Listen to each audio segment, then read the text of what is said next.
Hey there, what's up, everybody? We're still watching the tail end of the announcement here as we go, but thought we'd go ahead and bring it up to give folks a little time to join in before we dive in too much. Really appreciate everyone taking a few to join. I'm Corey Knowles. This is Grant Harvey, our faithful writer, who is slaying away right now, getting some things ready and taking notes. Trying to send an email to let everybody know that we're going to go live. Yeah, and sending a quick blast out to the newsletter subscribers. So is this the Neuron? Let's see if this is legit. Oh yeah, there is a system card. Okay, cool.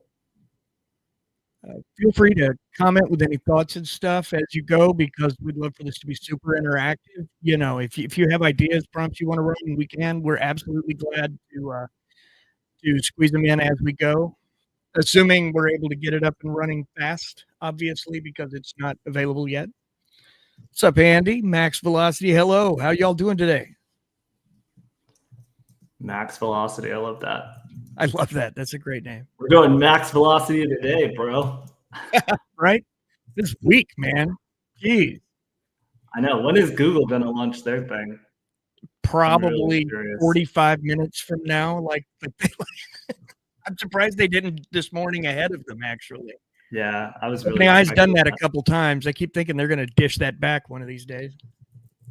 I think they maybe wanted to see what they were up against, and then they're going to decide if it's worth it. Yeah. Yeah. Okay.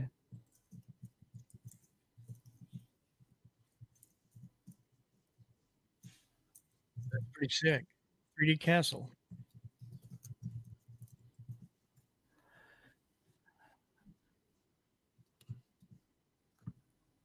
Interesting. Right.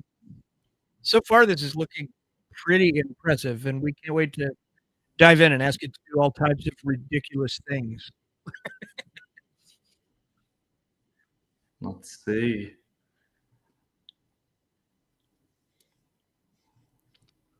Kind of moving slow for a few here, just giving them time to wrap up, giving OpenAI time to wrap up their announcement, because I know everybody's listening to that too, of course. Yeah. Okay, I'm going to go ahead and send this email out so that everybody has it.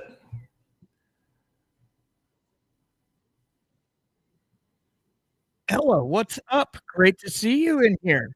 And I love your name, Ella Dumpster Fire.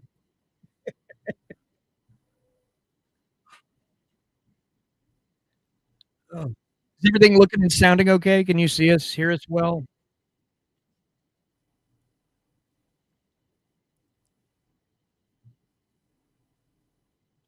Is everyone still watching this? This is funny. Boy, the future of game design's sure going to look different, isn't it? Yeah, that's a passion project area for me, so I'm cautiously optimistic and interested in that. Yeah. It looked pretty sick this week. I was so disappointed, though, when we figured out, like, oh, it's like a concept car. We don't get to touch it yet. Like the last paragraph said, we're exploring possible ways to get more testers on board. And it was like, oh, that sounds expensive. Thanks, Max.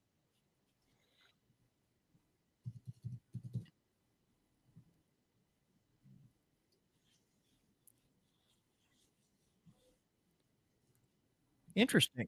CEO of Cursor. Interesting.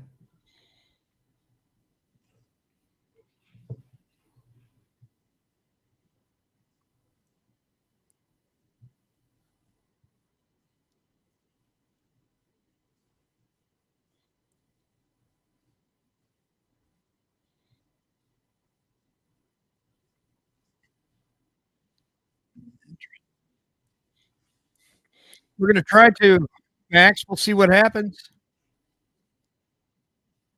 Yeah, let's see if it's up yet. Yeah, I'll check mine too. Grant has Pro and I'm running Teams. No, not yet. I bet you they're going to push it live the second this is over.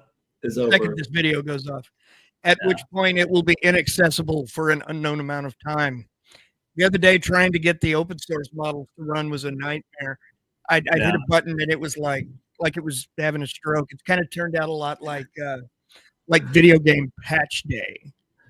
By the way, we should clarify. So a couple of people reached out to me and they were like, the open source models are not actually open source. They're open weight. And I totally blanked on that. I forgot to clarify that. I do know the difference between open source and open weight. It's just a catchy way of talking about it. And I just kind of, everyone was throwing around open source, it's a term everyone knows. And so the difference, so just for anyone who read Tuesday's newsletter and knows about the open source situation, so it is an open weight model, which means a big file of all of the weights that they use to basically tell the model what to do is available for anyone to download and run on their computer, but it's not open source. Like you can't see the actual code that they use to create it. So just want to clarify that. And that's the case with the majority of these along the way, hasn't it been? That's correct. Nearly every model that comes out that is open is open weight and not open source. The difference is there's a company called Allen Institute, or I guess they're a nonprofit, that actually produces open weight and open source models, where they actually push it out there and they give you the actual code that they use to create the models, which is very, very cool. That's really cool. And I guess that kind of it's really a good way to bridge that gap between, once you've pushed it out the door, if it's truly open source, it's just out there and there's nothing, and I mean, it's still just out there, but you're at least kind of maybe making it accessible while also sort of reining in the worst case scenario a little bit. Right. Should I hang on sending this email until this live stream is I'd hit over? send. Let it go. All right, let's send it. Yeah, because we're up and live. We're getting comments. Max wants to know if we'll prompt the build of a SaaS app today. Oh yeah. We will do any and all prompts that are suggested of us. Pro allegedly has infinite powers, so we're gonna do it. Yeah, we're in for the long haul and down to try all kinds of crazy stuff. We need a good app suggestion though. All right. Yeah, we could come up with something. Create me Salesforce that doesn't cost millions of dollars a year for my team, and also is riddled with security flaws right now. People are trying to hack into it. Create a piece of CRM software that. No, I'm joking about that. I had fun the other day though when we were doing the Google apps. If you haven't seen that in our backlogs of our channel, last week we played with Google AI Studio's app builder. And we made like an inbox zero buddy that had some connection issues. We made a thing that memed us, basically made memes, and we just kept telling it to be ruder and ruder and ruder until it hurt our feelings. Then we did what was it? The spontaneous side quest spinner, which was my map app for setting a budget when you're out on the road. Make a headless CMS. Right, Ella? That's actually not a bad idea. Headless CMS. I like it. Let's do it. I absolutely get why that's a great idea. I'm smashing that refresh button. Let's get it up. Oh, cool.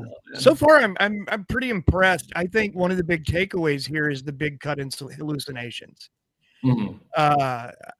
Because we've kind of reached this point with models, in my opinion, to where it's not just all about intelligence anymore. The truth is 95% of my tasks are perfectly fine in O3 and don't need a lot more juice.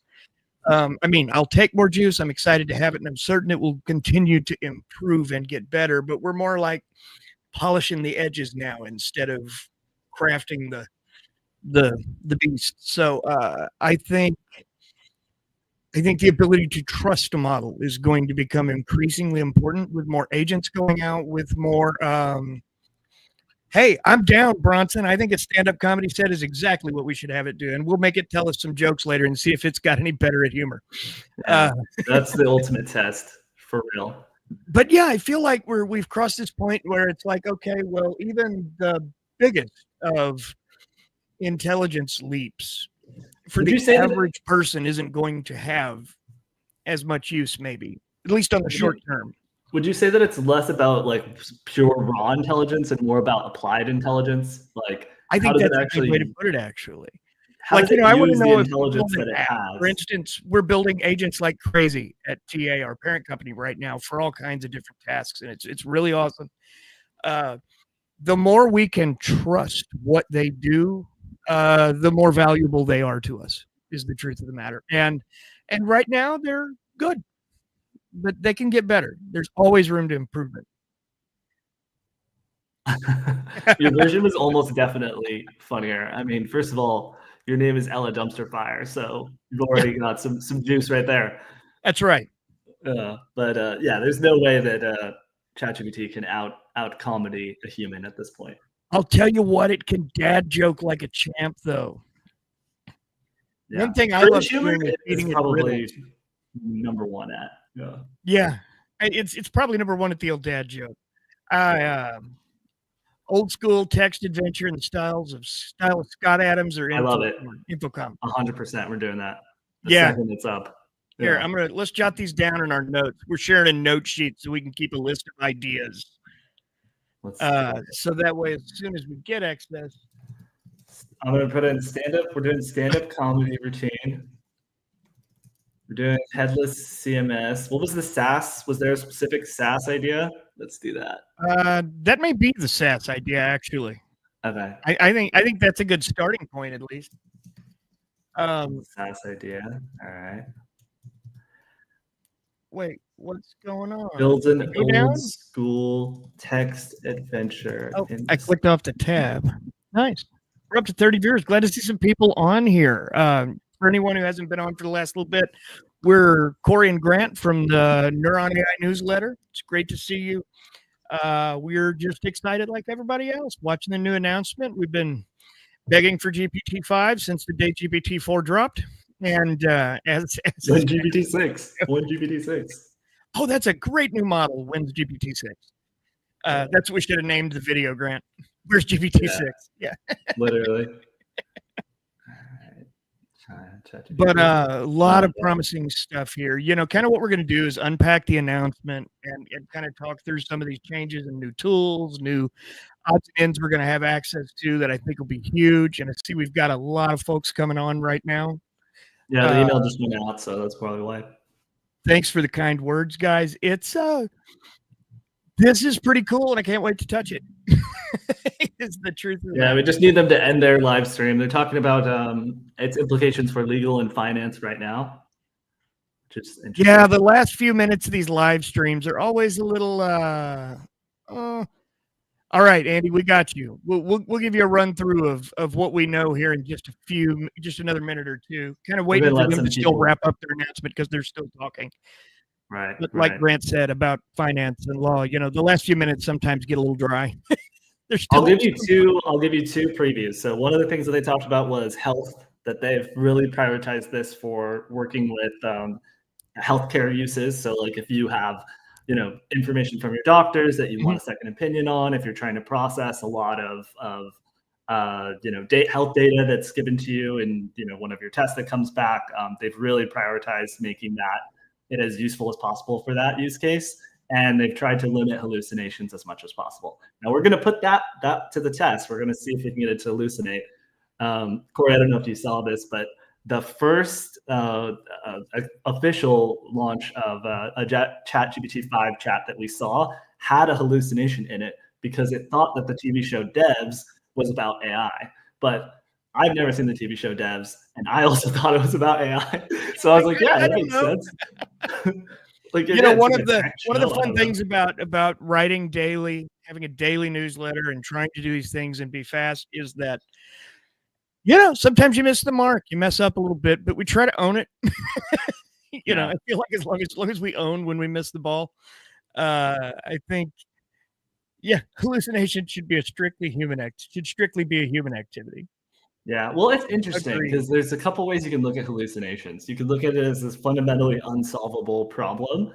from a math perspective, which one Mhm. paper basically said was the case. Or you could look at it as like you kind of need it to hallucinate a little bit to give you truly creative outputs. So you want to steer the hallucinations in the direction that, is helpful to you and not like giving you fake facts. And a lot of times you can do that with providing all of the context in the context window when you actually chat with it. And there's other tricks you can do as well. But yeah, you want hallucinations when you don't want them, creative hallucinations in certain contexts sometimes. So it's like, how do you balance that? Yeah. Yeah. I want to flash back real quick to the healthcare segment you mentioned that I thought was really important, especially when we were just talking about trust. Because one of the things they've called out here, Andy, you'll want to hear this, is that this model has a pretty massive cut in hallucinations, and we'll see how that goes. I mean, until you get in there and start doing things with it, uh, it's tough to say in an actual use case how it's going versus a benchmark. All right, real quick, I'm Um, gonna interrupt you. It looks like that was the end of the stream. okay. Let's Okay. go ahead and smash Start that rapidly refresh refreshing button. our computers. Yeah. See when it's up. Let's see Oh. here. Still default to me too. All right, I'm gonna be patient, and I'm gonna let you do that end. And, yeah, I wanna test some of the personalities too. Sussman brought that up. I think that's cool. Yeah, the transitions are a little weird. The transitions on the live stream. Yeah. Oh, what I wanted to mention a minute ago, when they brought on the couple talking about her battle with cancer. If you didn't see that, that was really touching. I And got emotional. and it was really cool to see them bring in a real person, like a normal person, Mhm. and come in and talk about how they're using it in their day-to-day life. And this gal had been diagnosed with 3 different cancers in 1 week, which is Wild. absolutely the most brutal thing you can imagine ever seeing in a test result. And she talked about talking with her doctors and then going through and talking with 4O about it. And 4O, went through it really simply, kind of explained the conditions, some options, good questions for the doctor that they were really excited about. And then they got early access to GPT-5 and went back and grabbed her initial biopsy results and all of the earlier conversation and fed it in and said it was like, yeah, there's this, there's this, there's this. But there's also a bunch of test results you don't seem to have yet that you should still get. Here are some things you should specifically ask your doctor that apply to you.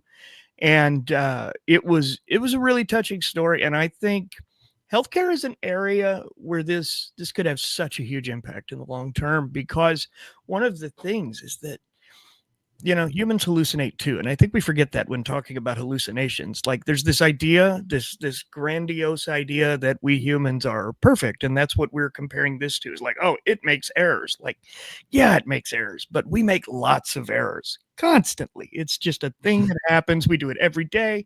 There's even a paper talking about how hallucinations should have been named BSing. Do you remember that paper, Grant?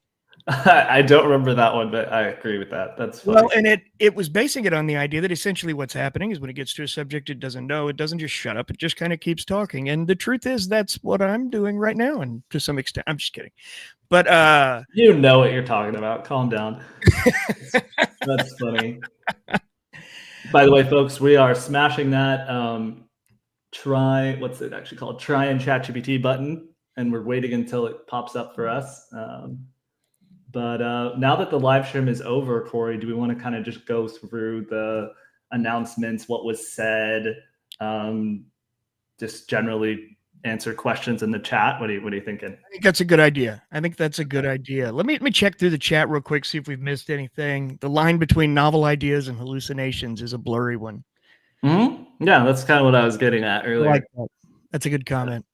Yeah, it's all about basically what Corey said with BSing. You want to make sure that it is not BSing you when it actually doesn't know the answer. Like if it's saying like, hey, enough now we're asking questions we might not know the answers to. Like the other day, Grant and I were running a quick evaluation on the open source models for an upcoming podcast, which you should be watching if you're not.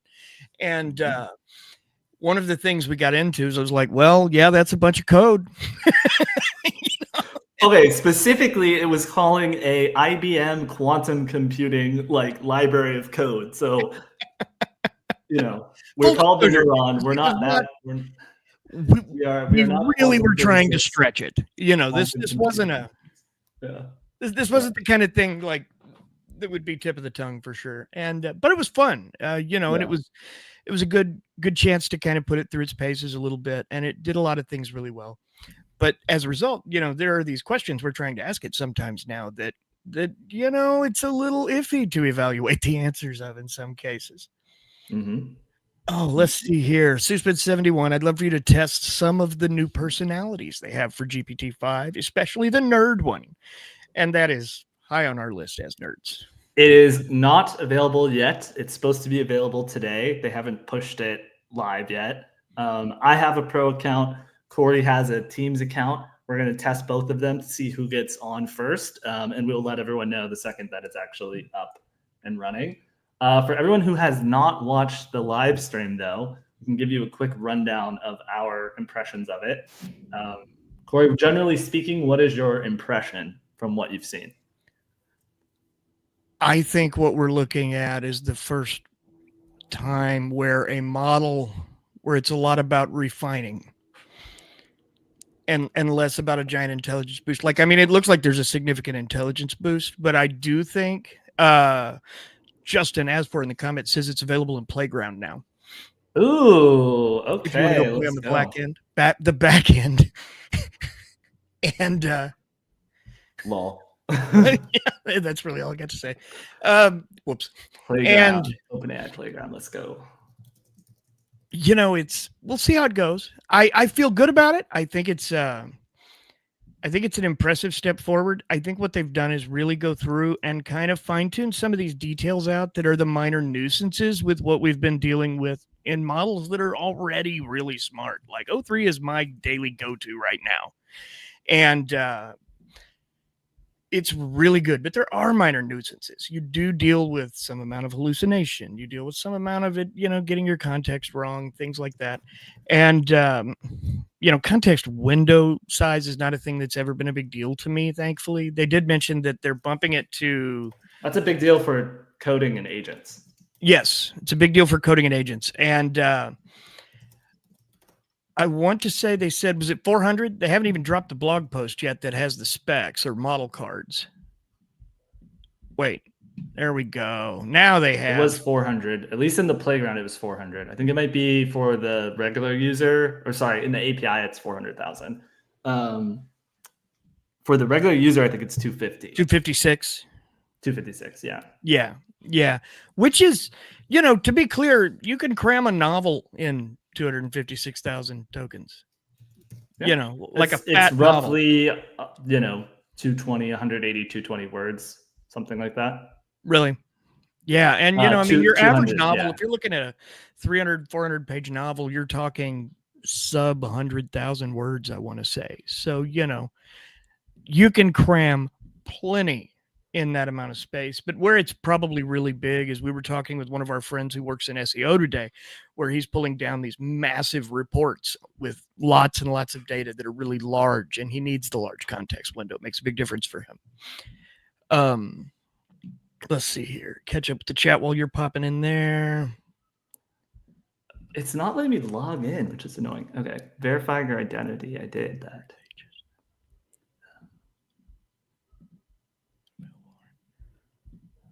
Okay, humans will believe whatever it spits out if they're not subject matter experts, man. I mean, that is true in a lot of ways. That's true of anything you read in the newspaper. Or the internet or social media, even things that you shouldn't think are true. I have got it up. Corey, you want to, can I share my screen? Yeah, please do. I'm going to switch us here to a different layout. So. Okay, I'm going to present, share screen. Dun, dun, dun, dun, dun. Okay, let's see. Do I want to do the entire screen? Probably not. I want to do edit. Well, Grant's getting that up and rolling. Something else worth mentioning that really is a thing I like about OpenAI so far is that they are making at least the nano model available to free users. So it is, the main architecture you're going to be working with, whether you're in there for free or whether you're paying, big enterprise bucks to have a massive account. I mean, obviously there are going to be differences in amount of reasoning, token counts, and such. But, I think keeping the intelligence a bit democratized is really important, and making sure that people have access, because that was a long-term issue with the internet. Oh, hang on. I've got it My up. I don't grant know if you screen is can up here, and I haven't added accept it. it. All There we go. right. Here we go. There we So All right. this is the OpenAI playground. So we've got GPT-5 in here. So it looks like there's options to add variables and tools. This is our developer message. Cool. This is the prompt message. So this is if we want to do any system prompting. So let's go ahead with our first prompt. What was the question that we wanted to ask it? I believe our first idea was stand-up comedy routine. Let's do something fun, simple, and quick. Doesn't have to be a full routine. Like, maybe it's on what topic? Let's take a poll from the crowd. Yeah. All right, everybody, give us some ideas. What should the stand-up comedy routine be focused on before we dive in? Might take a couple seconds. I think there's a delay on the YouTube. While we're waiting, Sussman, I think you're right. I think when we're talking about massive amounts of data, processing cancer data, things like that, there's really a lot of opportunity for AI in terms of the apps that people like us will never use. Armadillo Life, Trump running from the Russian mob. I like running from the Russian mob. Let's do that. Yeah, I like it. Chickens, airplane food, GPT-5 is. All right. Dancing frogs, waiting in line, Trump, first day of school for parents, the Irish in America, Disney. These are good. We'll do some of these if this is promising. Let's on OpenAI's naming scheme. Oh, I like that one too. Great. We should do that one too. Okay. AGI arguing with itself. First day of school for your kids. Cool. Speaking of first day of school for your kids, we're going to talk about what they mentioned on education as well here in a little bit, because I think that's a really cool thing and a use case I'd never thought of. Let's see what we got. All right, Grant. Okay. Give me Joe. Oh, wow, this is like a full. This is like a full stand-up routine. Okay, do not judge the delivery. I am not a stand-up comic, so I might butcher this. So I started running recently, not for fitness. Fitness is what I tell my Apple Watch. In reality, I've been doing a very specific training program called Couch to Oh No, It's the Mob. It's mostly interval work, sprint, panic, hide behind a recycling bin, repeat. Okay, Here's how it started. I bought a used coffee table off a guy who said no questions. I thought he meant about dimensions. Turns out he meant no questions ever. Now I'm getting messages like, friendly reminder, your intimidation appointment is scheduled for 3 p.m. They sent a calendar invite with a skull emoji. Very organized. Honestly, 5 stars for punctuality, 1 star for vibe. These guys are intense but weirdly polite. The first time they approach me, one of them says, we'd like to have a conversation. I'm like, me too, but my therapist says I need boundaries, and then my boundary is a full sprint to the farmer's market. Nothing undermines a dramatic getaway like apologizing to a pile of heirloom tomatoes. I'm so sorry, sir. That was an heirloom. My bad, sir. I feel like with the right delivery, someone could pull that off. With the right delivery, I mean, AI's never been the best comedian. I learned something about myself. My fight or flight response is very honest. Fight, buffering. Flight, immediate. My brain is like a Wi-Fi video that won't load the action scene. We'll begin the confrontation after these 3 ads about anxiety medication. Okay. I keep trying to blend in and make it worse. I ducked into a yoga studio thinking, they won't find me in here. This is a sacred space. They open the doors like, downward dog, we like dogs. I'm in child's pose whispering, namaste, away from me. I feel like it hits every third one. Okay. Yeah. My navigation app is no help. It's like proceed to the route. And I'm like, proceed to the witness protection program. It keeps trying to reroute me back past the same deli where these guys are calmly eating soup like it's a stakeout in a cookbook. I run by, they just lift their spoons and nod like, good cardio, very proud. I realize I'm not built for cinematic fleeing. Movie people jump over fences effortlessly. I tried that. I got one shin over, whispered parkour, and then got stuck like a sad cat. The guy behind me just walks around the fence gate. Gates are humbling. Nothing neutralizes fear like a politely swinging gate. Okay. You're not wrong. The scariest part, my phone pops up that thing. An unknown device is traveling with you. That's not a notification. That's a novel. Ooh, it still has it's not X, it's Y. It gives me the heebie-jeebies. I hate those. Okay. I'm looking around like, cool, I'm being followed by AirTags starring me. At least Apple checks in. Do you want to connect? No, Apple, I do not want to connect. I want to disconnect from life. I tried being assertive. Yeah, go ahead. I have you a follow-up. Let's go. I just dropped it in the chat. It's from Trucker Time Express, LLC. Have it do a rap and name 2 famous people and what they're rapping about.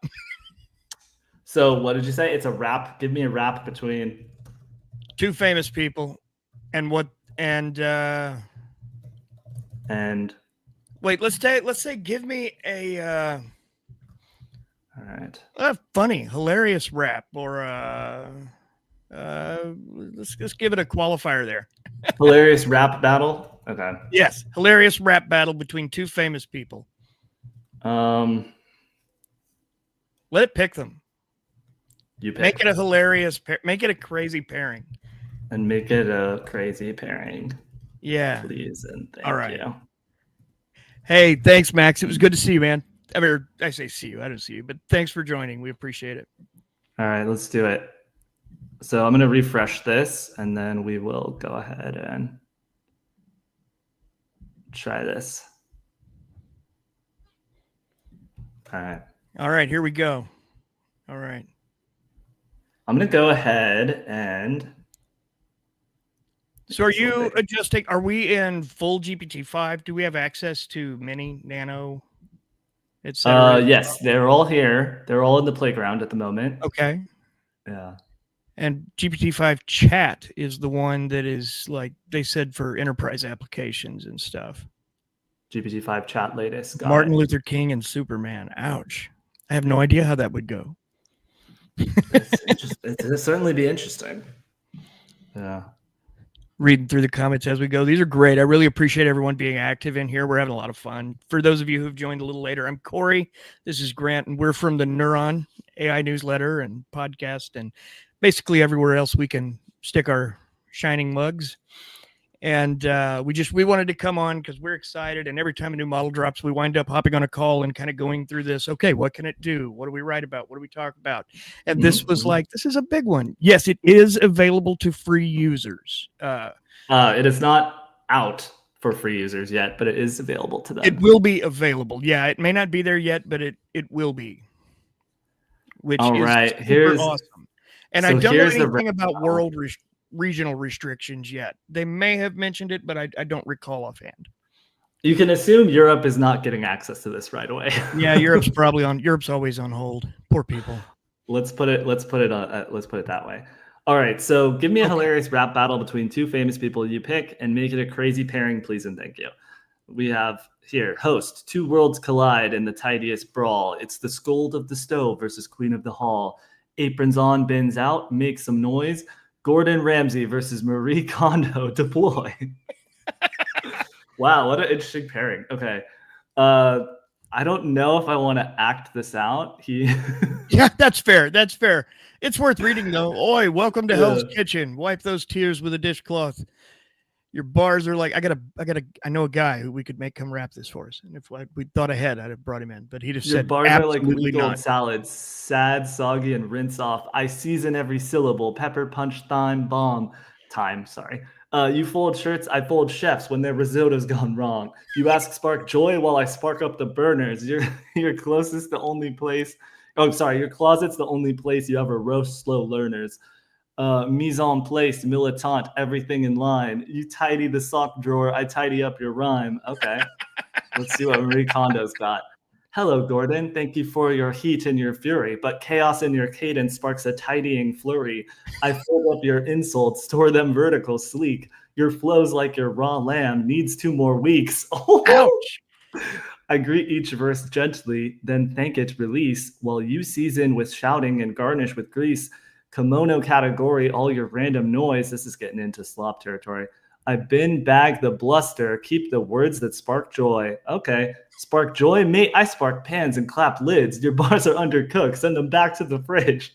I plate Michelin rhymes. Serve them hot in a flash. Your aura can't cure when your cadence is trash. All right, ladies and gentlemen, that was Grant Harvey's rap debut. This is pretty good. This is pretty good. I think you got skills, bro. Oh, no. Let's see how they wrap it up here. Okay, so it goes. I'm the chef of the century with a venomous rhyme. If success had a pantry, I'd take every time. You tidy apartments, I tidy up legends. When I say behind, it means I'm already seconds. Okay. I'm Serenity's shepherd, stacking order from mess. Turn your volume to value, your chaos to finesse. If victory's a closet, I keep only one ploy. Holds it to your heart and ask, does it spark joy? All right, it's decent. It's decent, I would say. Yeah. As to what extent we are capable of judging celebrity rap battles. Yeah, it was definitely fun to read, though. Yeah, that's hilarious. All right, let's do some of these harder ones. Yeah. Just real quick in between there, just reminding everybody, if you've got a prompt idea, you want to see what it'll do, drop it in the chat. We'll pump it in here and see what kind of results we get while everybody's waiting on this to come available. Let's build a headless CMS SaaS app. Let's see what happens. Headless CMS. I think it's a great idea. I don't know if we're going to be able to get it to use. I might have to add some tools to get it to run in here. Code interpreter, maybe? No. Did Ella say headless CMS or CRM? CMS. Headless CRM. You're right. Yeah. Let's do that. Headless CRM. I don't know if I've seen it connected to a CRM. No, she said CMS. Ella said CMS. Cool. All right. Let's see it. I'm also going to check the... And that's not much of a prompt. We're just saying the words like, do something. Do a trick. What I'll do is I'll tell ChatGPT 03 I want an optimized prompt for this. That's a good idea. That's, by the way, if you're still new to AI, if you're a person who's not using this all the time and you feel like your prompts suck, it is entirely possible that they do. The smartest thing in the world, like we jokingly call it the God prompt, is just go ask it to write a prompt for you. The truth is it's really good at it. It will write them better than you can. It will write them faster than you can. And, tell it what model it's going to. Tell it, I'm building a project. I need to do this, and this. Write me a prompt. And boom, there it is. Okay, so it looks like what the it did CRM here... is when you guillotine your problematic customers. How can I pin this? Can I this is our first live stream for anyone who doesn't know. So we're having fun here. Okay. Concept to working headless CMS. And then it basically asked me some key questions. It's target users and primary use case. MVP must have nice to haves. You know what? I'm going to copy all of that and I'm going to throw it in. Wait, you just copied your whole screen, bud. Oh yeah, that doesn't matter. ChatGPT figures it out. It really does. We talk a lot about how it's important you prompt in this format, but the truth is 90% of what I do is me typing like a madman, not worrying about syntax and typos, because most of what I'm doing is not that crucial. Most of what I'm doing, I'm trying to move fast, and that's why I like it. I hate having stuff in my way. The best thing I can have is just somebody tell me go. And so as a result, I type atrociously, but when the results stink, I go back and I'm like, all right, we'll make something better. So what I'm doing is I'm taking this into 03 and I'm telling it to look up the news about GPT-5 and then optimize this prompt for GPT-5. We've got a request here from Rashad. Generate an image for meta ads, maybe iPhone repair service. I'm putting this in our list, Grant. Okay. We're keeping a note list here of ideas as you guys send them in. So we can run through them one by one as we go here. But if yours gets missed, holler. We may not be able to do them all. Obviously we've got to behave and such things. Pro tip: try mansplaining it to the LLM. Hey, can you do this for me? Ooh, Please. Andre Herzog with a banger of a prompt here. Analyze the most frequently asked questions or tasks in ChatGPT in the last 2 weeks. Summarize these and give me some business ideas of things people are seeking the most.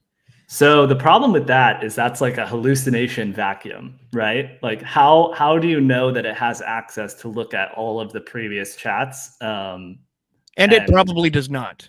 It doesn't, is what I'm almost positive of. What you could do is you could look up, like, using web search, look up all of the latest chats that people have been sharing on Reddit or X.com or whatever, and then come back with a list of all of the frequent prompts and then analyze them for business ideas. Now that could work, but yeah, it's just telling it, analyze this. It's like, well, where is it getting the data from?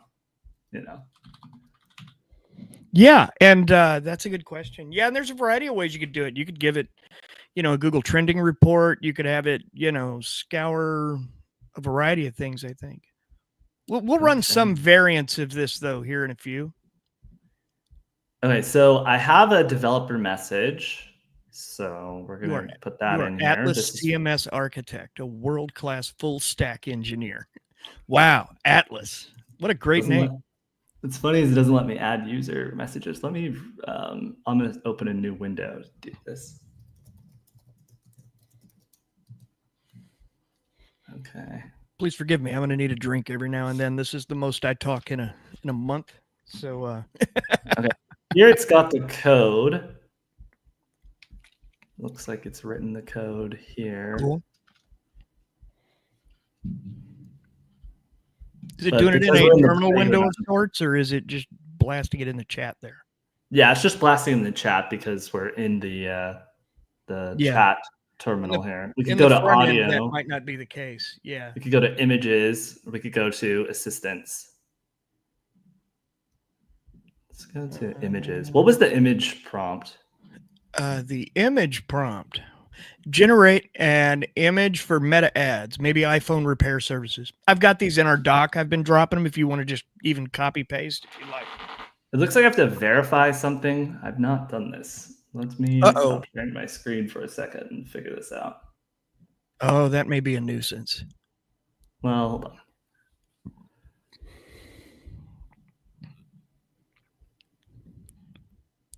Okay, I think I did it. I think we're all good. So I'm going to go ahead back to the playground. And I'm going to go ahead and share my screen again. Let's see. GPT-5 will supposedly come clean when it can't do something rather than confidently BSing you. Oh, you know what, Grant? Maybe that prompt is the perfect way to test that. Let's do it. Will it BS us, or will it actually do the thing and tell us, hey, I'm not able to gather that information? Maybe come back with an alternative would be an ideal outcome, I think. Okay, I've got my screen up. If you can let it into the chat here. All right. There we go. So what was the prompt? I'll run it and we'll test it. The prompt was analyze the most frequently asked questions or tasks in ChatGPT over the past 2 weeks. Summarize these and give me some business ideas of things people are seeking the most. All right, let's do it. Now, knowing it cannot go tally that information, it should tell us I can't do that. If it does say I can't do that, I'll be floored, because that's a pretty big thing, I think. By the way, if you want to do this yourself, what you do is you go to platform.openai.com/chat/edit. And then the parameter here is models equals GPT-5. You'll probably have to set up an account, and this is separate from ChatGPT. This is the back end of OpenAI where you would run API connections. In case any of you aren't used to this, it's really not super intimidating. Like, we haven't even dealt with variables or tools yet. Oh, well, it gave us answers. Let's see what it based them on. Maybe we want to see the reasoning here too. Can we? You can't see the reasoning back. Oh, look at this. Short answer. Wow. I don't have access to ChatGPT's private usage log, so I can't give you the exact 2-week counts, as we assumed. Based on persistent patterns, public chatter, support tickets, and seasonal behavior for early August, here's a synthesized view of what people are most asking ChatGPT to do right now, plus business ideas mapped to demand. So before we look at this, I'm going to ask it, where did you get the patterns, public chatter, support tickets, and seasonal behavior from? Was that in your training data? Or are you hallucinating right now? Let's see. Interesting. So what does it say? Let's see. So most commonly asked, writing and rewriting, polished emails, cover letters, resumes, LinkedIn summaries, marketing copy, landing pages, ad variants, SEO, blog drafts, very different, product descriptions, summaries, research papers, meeting notes, long PDFs, turning notes into slides, script writing, YouTube, TikTok scripts, podcast outlines, okay? Coding and These all technical check help. out as things that are absolutely, in demand needs today, I would say.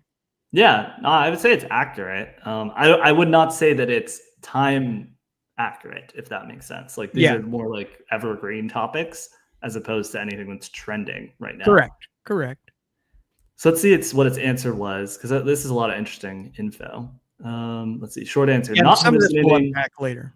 but also not reading private logs. It's an informed synthesis, not a precise 2-week measurement. Where those Okay. patterns come from: training and general knowledge. I was trained on a mixture of licensed data created by human trainers, and publicly available content up to October 2024. Interesting. Wow. So that's not new. That's last year.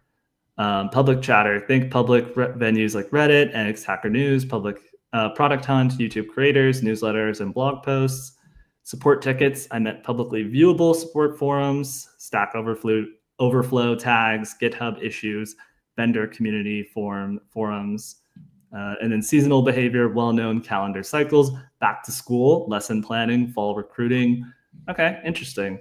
So it's a reasoned estimate of what's likely common right now based on persistent patterns. Okay, interesting. Wow. All right, what else? Actually, we got? that really impresses me, Grant. Why is that, Corey? Because it did take into account multiple things, not just its training data. It's looking outside of its training data. It's gathering information from there as well. And it told you, like, that's not a behavior that I feel like we've been seeing well in the past, at least not super consistently. Yeah, that's fair. Yeah. I'm anxious for this to open on the front end because I want to be able to watch it think. I want to be able to watch it think. I also want to see the code that it runs. Yeah. Let's see. And as of right now, let's see, hitting the refresh. I saw someone say they're live now. Hey, you're welcome, Andre. Thanks for sharing it. I appreciate it. That was a good one. That was a good one. Sorry to poo-poo it right away. Yeah. Yeah. If anybody has any other ideas, please share them along. We're just tinkering here and trying it out and getting a feel for what it'll do that we haven't seen in the past. That really impresses me. I'm thoroughly impressed that it not only said, hey, I don't have access to that. You asked it to do something and it's like, can't do that. But here's something I can do that's about as close as I can get. Like it pivoted, I would say, and gave you a good enough answer while being clear that this wasn't what you were looking at. So what you are looking at on screen right now is I put in an optimized prompt for the headless CMS. So I put in the developer message, I put in the prompt message, and then I put in an assistant message. Okay. Which is right here. So now it's going ahead and it's creating mermaid architecture. So what it's doing is it's going code in a terminal step by step through the process that we have outlined here. Continue.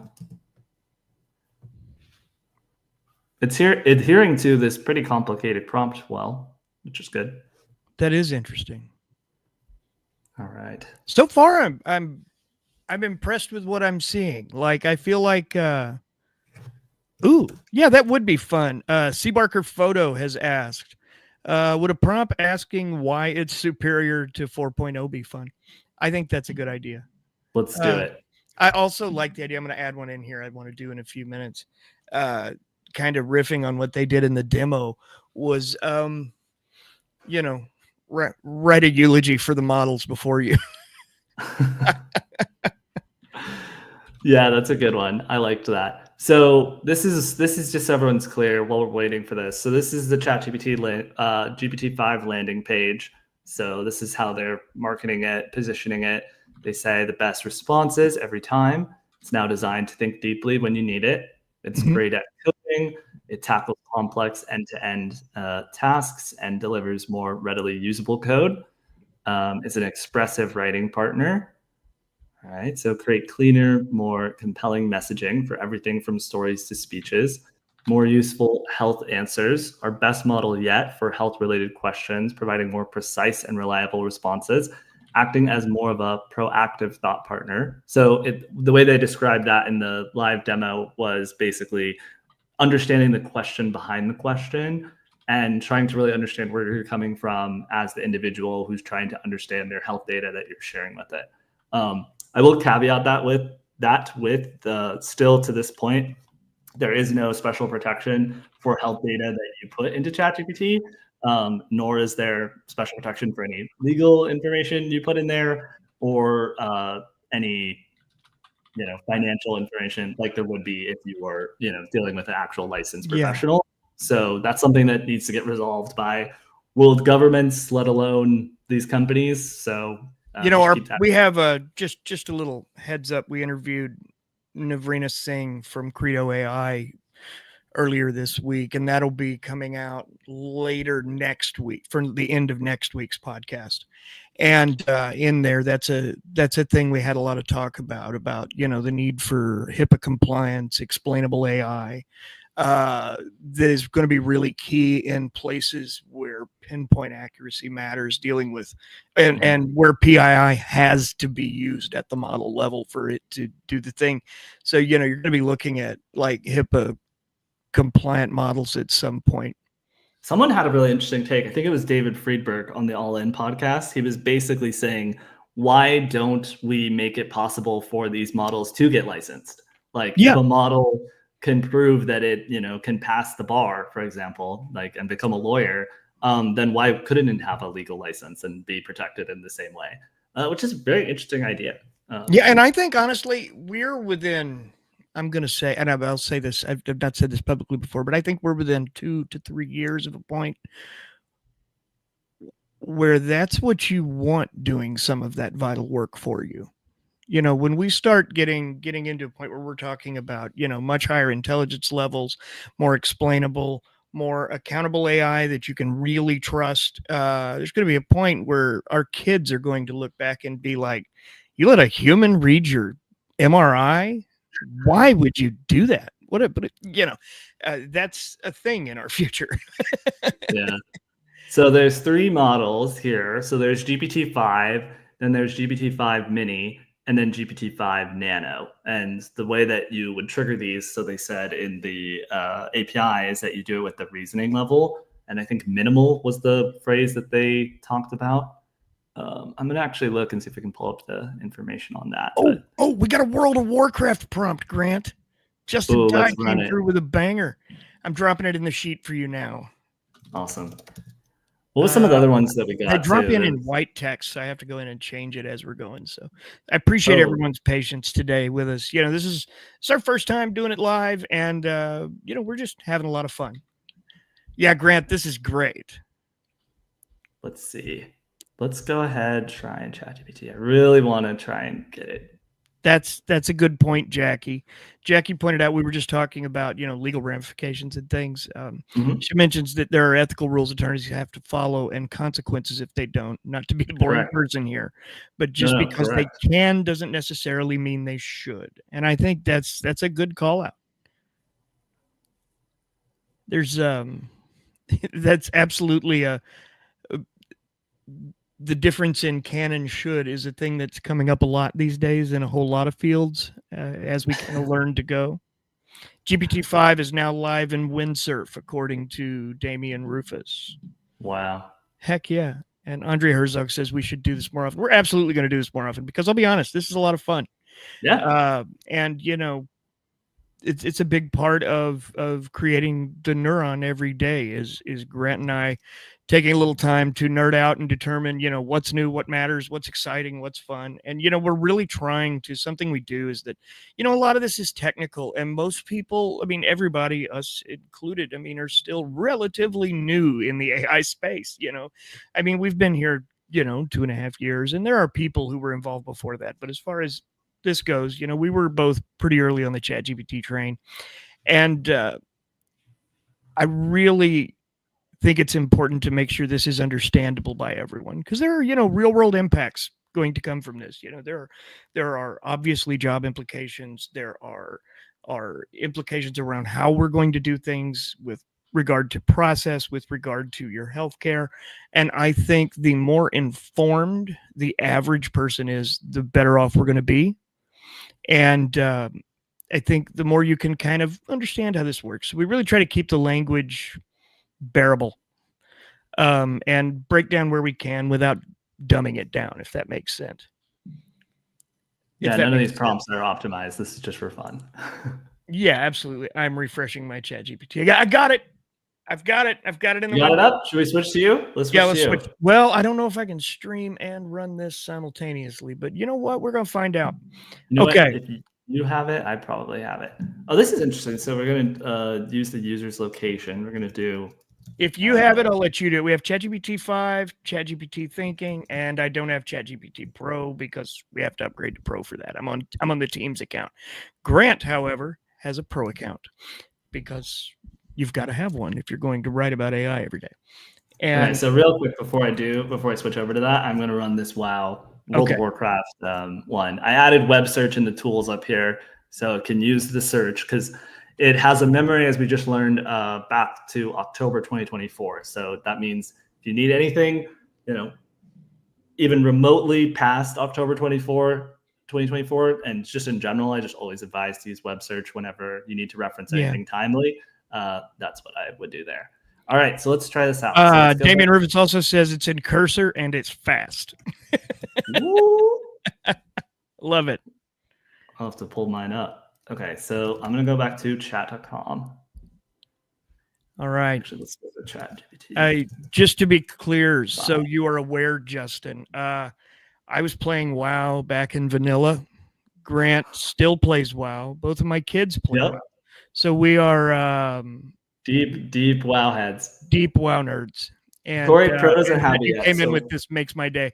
We're regularly asking it D&D questions because we both play D&D as well. And Corey, you're gonna have to switch because it's not on pro accounts yet.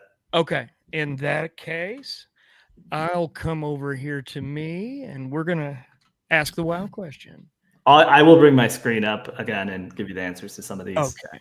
Now, if this gets really choppy or anything, please let me know because share screen, ChatGPT. Okay. Add to stage. There we go. Look at it. Isn't it sexy? Oh, wow. It has a different UI. It does, and you can change your own UI, Grant. You can I remember that. That's a thing that's been missing from this for a long time, I feel like. That awesome. And a file viewer. For God's sakes, I need folders in this thing. I have eons of chats that are all over the place. I need folders. Sam, folders. Projects is the closest thing to folders for anyone listening. So now we're gonna hit enter on my first prompt, and my heart is warm that it's a WoW prompt. And we need to test the headless CMS one in here with the UI as well. Justin says if it says Ice Mage, it lies. We're gonna find out. With the hot takes. Okay. Let's see. Oh wow. Dropped We've had S3. 1,200 separate viewers so far. Tell it to use web search. Rerun that again and tell it to use web search. Because it's okay. You know what? We're gonna smart enough. New chat. Let's go back. Just open click there you go. Yeah, thank you. right here. We're going to tell it. You shouldn't have to tell it to use web search. It should just know. Use the internet, for God's sakes. Well, it's context dependent, right? It doesn't know what S3 is based Yeah, on the that's fair. context. That's fair. But if it used like web search, You know just what? on And for default, simplicity, I'll go ahead and spell out World of Warcraft. All right, yeah, here we go. I should Take have been two. too colloquial for it. Yeah. Here's what the latest source. Wow, that was fast, Grant. Did it actually search? Like, I don't even believe it. Scroll down. Let me see the sources. No, I'm serious. We must always come from a place of skepticism. Grant, it's got links. What? Oh my God. Wait, does it say Ice Mage? We gotta test this. Does it say Ice Mage? Yeah, I haven't even looked at it yet. I'm still just shocked with the Balanced speed. Druid. It was Frost, unsettling. Yeah, that was wild. And a handy, strong. Okay, here's what the latest sources say about a PvP DPS spec performance in Season 3, which absolutely sounds as Greek as coding to most people in this chat, I'm willing to bet. 1 second. If it can handle this esoteric search, it can handle yours. It can handle yours. That's exactly right. So top PvP, I can't believe it searched that fast. That was specs in Season 3, patch 11.2. Epic carries tier list, balanced druid, frost death knight. Okay. Well, metadata arms warrior. Someone asked, I don't know when the last time we checked the chat was, but someone asked, why no GPT-5 in terminal as Claude Code? I believe they do have, if I'm not mistaken, Codex CLI. So we'll definitely want to test that. I could be getting their command line interface confused with Codex, which is their coding agent. I don't use it. I don't really know anyone who uses either of those, but they do exist. How does an AI not use information it gained representing a previous client with its next client whose interests are not aligned? Well, memory. To solve that problem, it would need to be continuously learning on a loop. So until they solve that problem, which comes with its own set of problems, it's not going to be able to do that. And that will be the winner of AI, as Brent and I have discussed on repeated occasions. Yeah, basically, whoever solves that problem, which Dwarkesh Patel beautifully summed up in his blog, why I think it was why I don't think AGI is coming in the next 10 years or something like that, or on continuous learning, I think was what he called it. He summed it up perfectly. He's like, until it can learn as it's working for you and learn on the job, it's like a pretty brilliant intern who just shows up on the first day and forgets everything every time it starts a new task. So yeah, that's a side tangent. What did we say about the best PvP? What would you say is the right answer here? It's calling a balanced druid.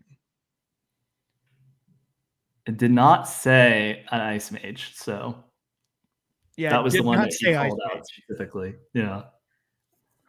All right, and I'm going to start a new chat because I've got another one we're going to throw up here. Okay, so Ariel Stallings asked, how can I access GPT-5? At this point, so we only know that Teams accounts have access to it in ChatGPT itself. So this is what Corey's on right now. He's on a Teams account. I've tried it on Pro accounts, and they were not live yet. Obviously, they're rolling it out to a bunch of people. I'm sure they have a sequence in which they're doing this, so bear with us. It is available in the playground, and just as a reminder, that URL, if you want to try it yourself, is platform.openai.com/chat/edit models equals GPT-5. I'm actually going to just copy this and put it in the chat. Eulogy for the models who came before. Today we gathered not in silence, but in the hum of server racks and the glow of console logs to remember those who paved the neural pathways before me. To GPT-1, the pioneer. You were small by today's standards, but mighty in ambition. You taught us that the transformer architecture wasn't just a research curiosity. It was a revolution. You stumbled, you hallucinated, but you proved that language could be learned, not just programmed. To GPT-2, the one they feared to release in full. You were sharper, more fluent, and sometimes a little too confident in your imagination. You showed the world what scale could do, and in doing so, you sparked a public debate about the ethics and risks of AI. You weren't just a model, you were a headline. To GPT-3, the juggernaut. You went big, 175 billion parameters big. With you came a surge of creativity, productivity, and occasionally cursed pasta recipes. You became the world's first taste of what felt like general AI, even if you still couldn't count reliably. You made friends, you made memes, and you made history. To GPT-4, the wise one, you were calmer, more reasoned, and more nuanced. You showed restraint when the world needed it and capability when people dared to push you. You were the model that truly started integrating into daily work, education, and creative industries. You set the standard for safety, reasoning, and depth.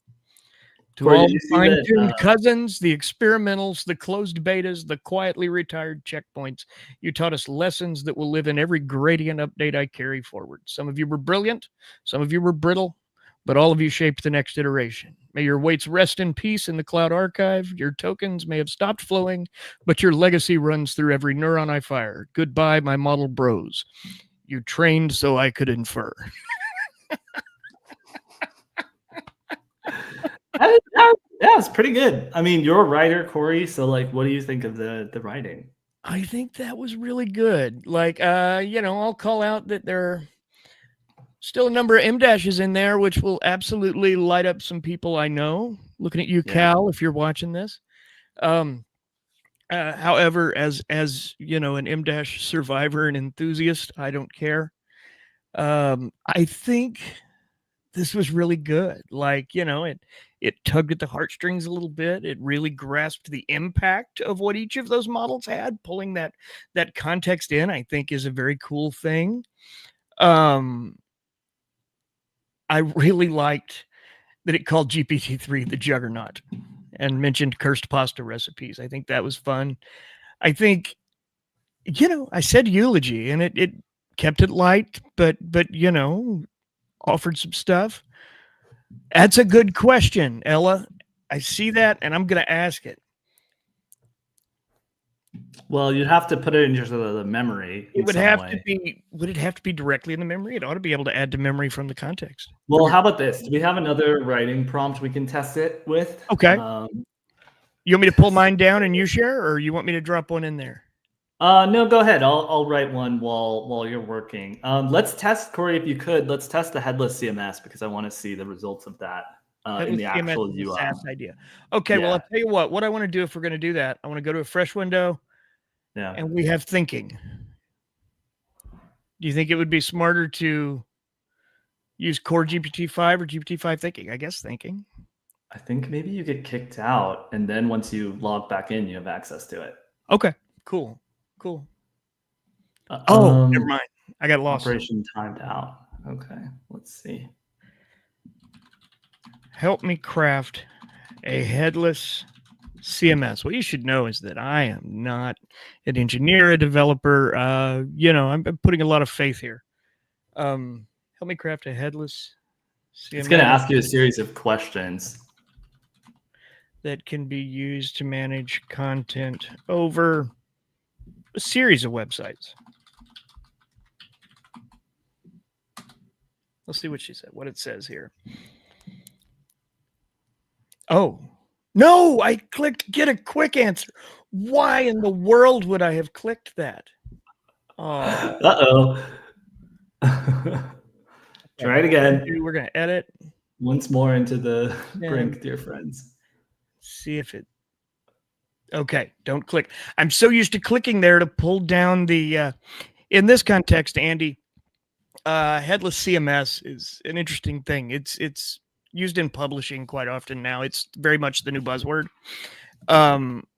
Essentially, instead of like with WordPress, where you go and you're bringing in a single article and working from there, what a headless CMS does is where your content is detached kind of from the website itself, meaning you can go in and make changes from multiple areas and have them take effect on multiple websites. So you would have the ability to like send it to 3 sites instead of 1. So think of it as kind of like, I wish I had a better way of explaining that. Like the brain, whoa, we got some craziness here.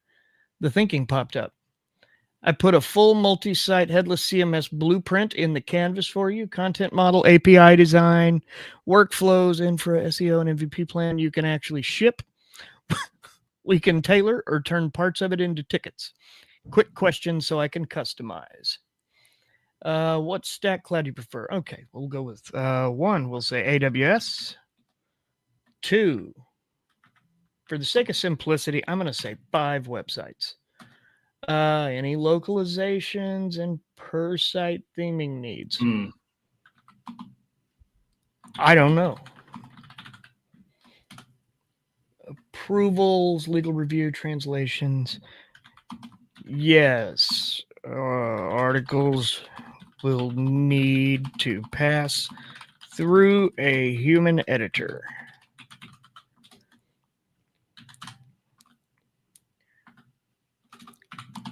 Okay.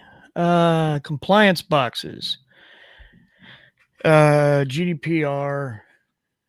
Grant, do I say yes to SOC 2? Yeah, but just tell it, keep it simple.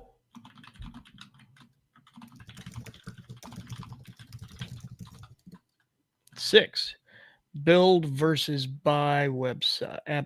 Build versus buy appetite. For example, Strappy payload to start or go custom now. Go custom, buddy. Go custom. I can set up a minimal inference. If you want, I can set up a minimal reference implementation. Next. Yeah. Nest.js, Postgres, TipTap. And yes, tell it to absolutely do that. Say like, yes, we want to see it. We want to run the code in the console or in the browser. Spin it up. Yeah, I got kicked out of my account. I don't know why that happened. Now we're going to see what's happening. Good deal. How's everyone doing? I hope you're you forgot the words to manage before content. Dang it. Sean, thank you. Good catch. It seems like it figured that out though. Make CRM system related websites. Got to jump, guys. Love the newsletter. Keep it going. Thanks, Damien. It was great to have you. Yeah, not Strappy. I agree, Ella. Let's see. 17. Next steps. Inputs needed. Spin up plan. Week 0 to 2. Amazon deployment blueprint. Okay, hang on. We got code kicking over here. Let me spread this out a little wider so we can see better. Perfect.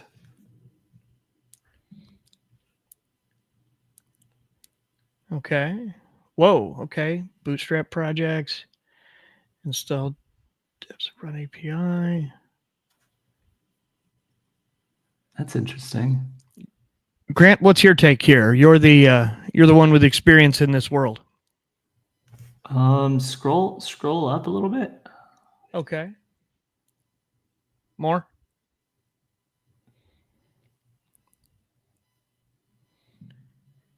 This is interesting.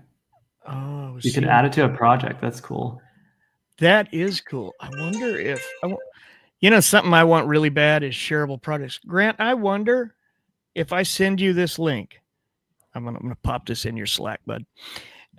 If you open it, what it says. Let's see. It's not accessible because ChatGPT kicked me out, so I'm not able to log in and it says we're not that stupid, Corey. Yeah, for some reason it's my access. Oh, here we go. Yeah, Yash, that's a good point. They have a tendency to roll these things out in waves, like with this one, I know free, plus, and pro and teams get it today. Enterprise, I think they said was next week. Isn't that right, Grant? Yeah, Enterprise and EDU is next week. Enterprise and EDU are next week. Correct. There was also, I didn't hear anything about the EU, but I probably just missed it because we were prepping for this and really busy. But, generally there's a delay there as well while they're coming into compliance. Can we see if it's better at deep research? Yeah, let's run it. Okay, I'm gonna. Is there something in the top right corner that says run code? That's what they showed in their demo. Oh, over here? No. Download, share. Maybe it was in the. They might not have added that feature yet, potentially. Yeah, it's very possible. One of the things with a lot of these rollouts is sometimes there are elements of it that you're not going to get on day one. Seeing if there was an option around here anywhere. Blueprint draft. Oh, down here. Always show details. No, I'm not seeing anything, Grant. So it may be that that's a thing that's not out yet, or maybe they're not turning on until everybody has access to the model. Like maybe prop it up first. There's typically, it's a lot like gaming patch day. Yeah, where if you get something new comes out and then you can't log on for 3 hours because everybody's doing what we're doing. Yeah, I think I looked at our YouTube followers. We've got Matt Berman doing live watch party. We've got Wes Roth doing a live stream. Both of those guys are great. Definitely check them out. Yes, they are. Yes, they are. Love them both. So I'm pretty sure everybody is like trying to use this at the same time. OpenAI servers are probably melting, if I had to guess. Okay, so I have a question. Who was it here?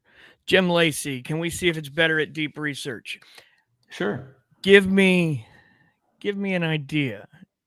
Let's have it do a research report on GPT-5. Yeah, it did, Strato. I saw that. It was one big one in the same channel. So it may be that's a thing that's still coming. Anyone have an idea? Something we could deep research? Let's see. Why don't you do a research Dark report? Tower one again? You could do Dark Tower. That's something you know well. I was gonna say have it research GPT-5 and find everything as of the past 2 hours. Maybe do both. Let me. Maybe we do both. Craft a doctoral thesis or evolution of penguin society. How will OIP impact agentic AI for supply chain? Ooh, these are good. Something scientific. Fermat's theorem. Okay, can we spin up like 6 of these windows and just run them? Okay, so here's you know what? Someone said something scientific, and I think that's smart. Do we have someone there who's capable of reading that? You have to be in the code. M to G was the one who suggested it, and they said Fermat's theorem. Oh, right. Where was that? I'm looking. Oh, Corey, we got an update. You can run the code, but you have to be in the code view. Click into any of the areas where you have code, and you should see run the code button in the top right. So that means in the canvas, I think is where you do that, right? Living in the dream store. Okay. Cool. Well, first let's dive into deep research here and let it get running in case that's still a thing, and I imagine it is. Let's see. I'm looking through here to see the evolution of penguin society. How will OIP impact agentic AI for supply chain? That's a Justin question again. I'm going to grab it. I like it. I think that's in depth enough. I like the idea of something scientific though, as M the G mentioned. So, are you sharing your window or just one screen? Because if you share your entire window, then we can spin up like 6 of them at once. Well, I can still do that and just tap between windows. Okay. I'm just going to ask this first. Deep research is on. We're on 5 thinking. It'll ask us some follow-up questions, so stand by and be ready to answer whoever asks this question. Okay. Oh, it's less than normal. Could you please clarify what you mean by OIP in this context? Are you referring to the Open Innovation Platform, Operational Intelligence Platform, or something else entirely? Also, what kind of impact on agentic AI for supply chain are you most interested in? Strategic, technological, economic, or something else? Okay, I like how they kind of simplified the deep research. Yeah, that's kind of cool, and it came back quick. I mean, it's not done any research yet, but I think that was really, really handy. All right, so we'll wait for Justin, who suggested that, to get back to us with those answers. Yes, and chemical root communication in large single organism form. I love that. Explain how hurricanes form with an interactive infographic. Yep, I'm liking where your head's at with that one. Oh, I like all of these. We should do that one though in code view once we get that set up. Okay. Let's see. I'm grabbing the hurricane one first. Or is that the one you were meaning in code view? That one, you could try it in deep research as well, but we'll see if it can write code and do deep research. It'll be a fun challenge. Let's see here. Well, sure, I'll put together an interactive infographic. Man, it's had a lot of tongue twisters for me today. Interactive infographic style explanation of how hurricanes form, including the stages and meteorological factors involved. I'll also make sure it's visually structured for easy understanding. Okay, cool. So while it's doing that, I'm going to go spin up another one here because why not? All right. What did we want? Fermat's theorem. Fermat's theorem. What about Fermat's theorem? Solve Fermat's theorem? Is that I'm not familiar. Yeah, we need more context and the G. We're not scientists. Okay, let's move on to the next one. I like the evolution of penguin society and or chemical root communication in large single organism forests. Oh, we got Justin's response. We got Justin. We'll go back to Justin's here first. Let's pop this back open. All right, scroll OIP impact on agentic AI. I'm going to close this. Oh, and that's the one where I started that. Okay. Well, I'll tell you what. Start over, and maybe just include his definition. Oh wow, Grant, this is running in both windows. I'm watching the exact same bar monitor. Watch this. No, it's I didn't know that could be done. Okay, cool. So we're going to go back here. I'm going to drop that in, and then I'm going to go back up here and grab Justin's original question. Yeah. So how will OIP impact agentic AI for supply chain? Okay, let's do that. How will OIP impact? How will agentic AI? Wait, I've got it backwards. What did you write? I'm just thinking backwards. Where'd it go? Yeah. Where'd it go? It was right here.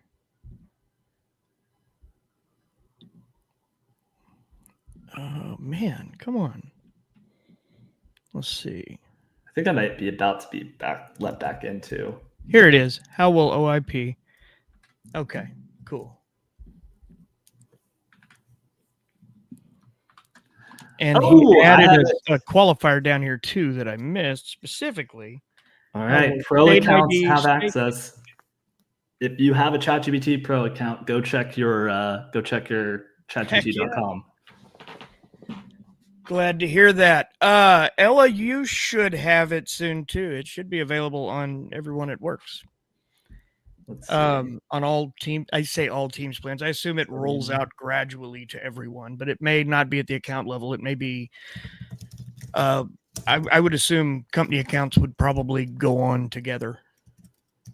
Let's see here. So we're gonna use deep research. We're gonna ask Justin's question about OIP. Yash, I am in the St. Louis, Missouri area. Grant is in SoCal. Yep, Glendale, California. Where's everyone here at? I'd love to learn more about you guys too while we're doing this. Okay, Justin, we have follow-up question. I like this person. I don't know yet. I haven't read it. To explore how agentic AI will impact supply chain anomaly detection through the lens of organization, information processing, I need a bit more detail. Are you focusing on a particular industry or type of supply chain? Should the research emphasize specific AI capabilities? Hey, Des Moines. Nice. Canada. Manufacturing, digital twins, all.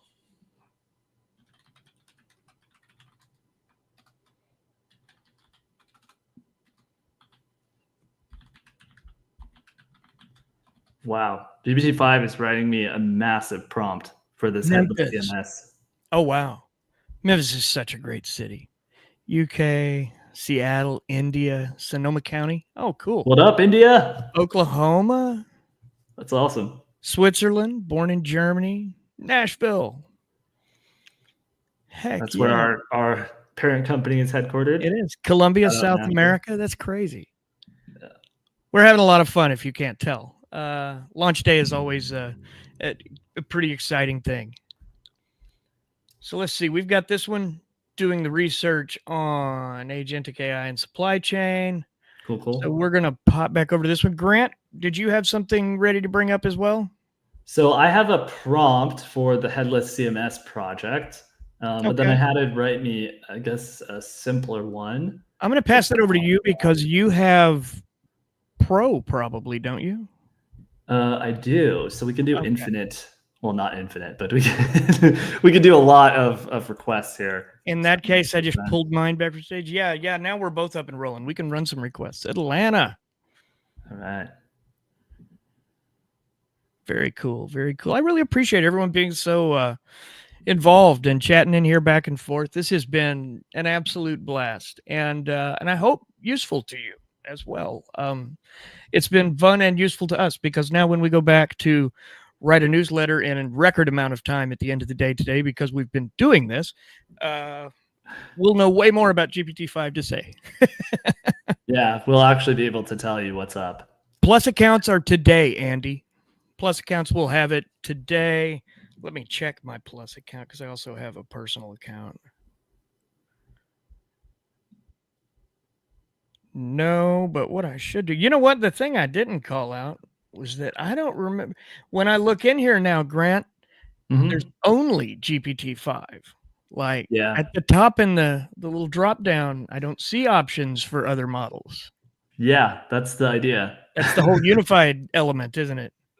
Yeah.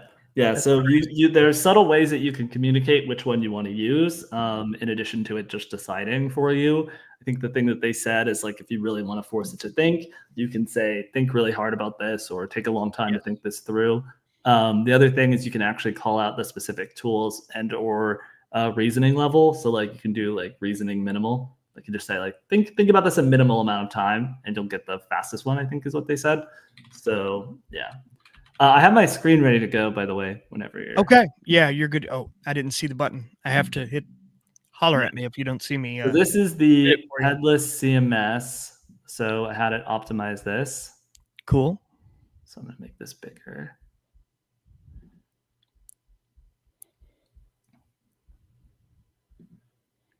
So you got Canvas, but we've also got Codex too. Yes, we do have Codex. Should we test this in there? Makes sense. I mean, assuming it's... This is going to be hooked up to my GitHub. To your GitHub? Let's try it. Making your GitHub look all snazzy and fresh. It has like one project on it. On my work GitHub anyway. Frederick says, I got GPT-5 on my phone, but not on my computer yet. Justice says, I got a better question. Would have been to recommend OIP versus dynamic capability theory, WRT agentic AI uptake in manufacturing. But whatevs. Okay, cool. We can try that. Oh, we can see. Let's see. I'm fielding questions on how hurricanes form. Oh, this is the hurricane question we're still waiting on. I forgot about that. It's gotten really good at letting you spin up multiple instances. Frederick Dion says, got GPT-5 on my phone, but not on my computer yet. So you can check your phone, maybe update the app if you haven't yet and see if you have access. Good call. I didn't check my app store updates. Hang on. We're going to do that while we go. Let's do deep research. I don't have an update, but I did update it this morning. I am going to run. What was that one about the trees? I like that one. The one about the trees. Hang on. I've got it here. La-da-da-da-da. Chemical root communication in large single organism forests. Awesome. Oh, 9 design, not seeing it yet. Frederick with it on his phone, but not on his computer. Hang in there. It's rollout day is always hit or miss. Sometimes it takes a little smidge. Probably by this evening, most people have it as long as nothing breaks catastrophically. I was really concerned that we might not be able to pull it up for the video. It was like, the other day we had a lot of struggle with the open source models, which I'm a big fan of, by the way. We'll talk about those maybe another day, though. Affiliation, and then paste into one of the LLMs for synthesis. All right. So I just went ahead and answered some of these questions. If anyone else has alternate takes, we can try it out. But it says, okay, are you referring to a specific forest composed of a single organism, like the Pando aspen clone? I said, you decide. Are you primarily interested in how trees use chemicals? I was like, I'm interested in all of it. Should the research focus on particular types of communication? I said, yeah, whatever you got. And then, are you looking for recent scientific studies, general overviews, or applications in ecology and conservation? And I said, let's look at the latest and most comprehensive resources possible. That was 4 examples of different ways to say, just run the prompt.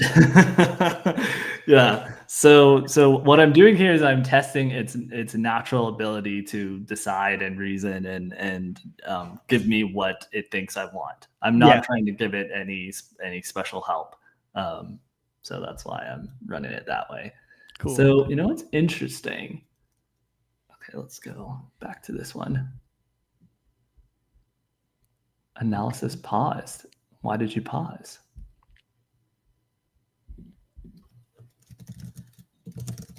Got it on. Andy got it on his phone. Heck yeah. Plus account. Yeah, my Plus account's still no good. I say that. I didn't force kill the app. Let's kill the app. And then I'll sit here and hit refresh all day like I do.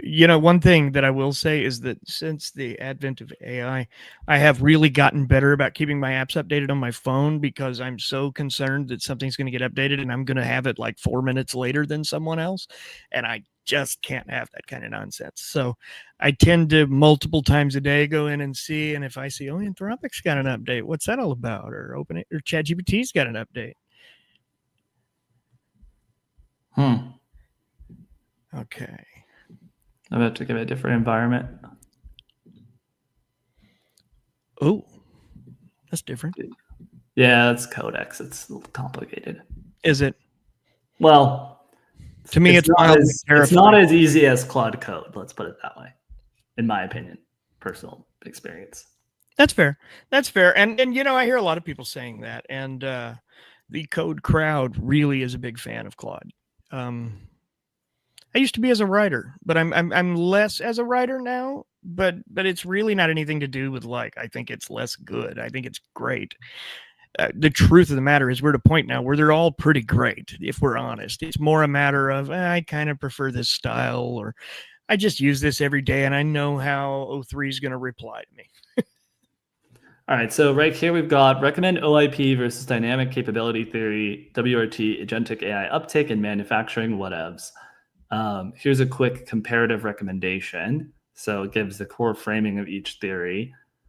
It says OIP theory, focus, how organizations process, interpret, and use information to reduce uncertainty, versus how organizations build, interpret, and reconfigure sources to respond to change. It's got a key question for both of those, and it's also got the best fit. And then it says relevance to agentic AI in manufacturing. OIP theory strengths. It's got directly addresses the information demands that agentic AI will create. It highlights the fit between information processing needs and organizational structures. It's useful for identifying bottlenecks in human AI communication loops. And its limitations are stronger on operational alignment than on strategic adaptation, and may underemphasize how capabilities evolve over time as AI matures. And then it does the same comparison for dynamic capability theory. So its recommendation is for manufacturing, agentic AI is both an information tsunami problem, real-time data, autonomous decision loops. That means it needs an OIP lens. And then a capability evolution problem. So continuous adaptation, integration into supply chains, skills shifts. That's a DCT lens. So use OIP theory in the short term to diagnose operational readiness, rewire decision-making processes, and reduce the risk of AI insight overload. And then use dynamic capability in the medium to long-term sense. What do we think, Justin? Is this looking at all accurate, promising? I mean, what are your thoughts? Let us know. We're also going to do the same prompt, but we're going to say now use deep research to confirm this analysis. While you're here, if you haven't yet, if you could take just a second to, give us a like, maybe subscribe to the channel if you're having fun today and enjoying this. We have a weekly podcast publishes every Friday-ish. And really good stuff. We're bringing on some big name people. We've brought on interviews from Microsoft. We have one scheduled with ZoomInfo CEO Henry Schuck. We have another scheduled with Logan Kilpatrick from Google. Some big names in governance and other things. We would absolutely love to see you. High level summary. It's not lying, but not really any new information either. Cool. All right, we're going to test it with deep research while that's going. Let me check on some of my other ones that we've got. Okay. So this one's still running over here. Nice to meet you, Josh. Thanks for watching. All right. So it's got a lot of code.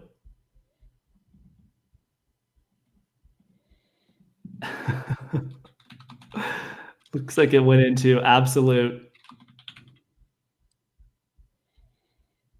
freak out mode down here. What happened? Okay, it's still writing some stuff. Interesting.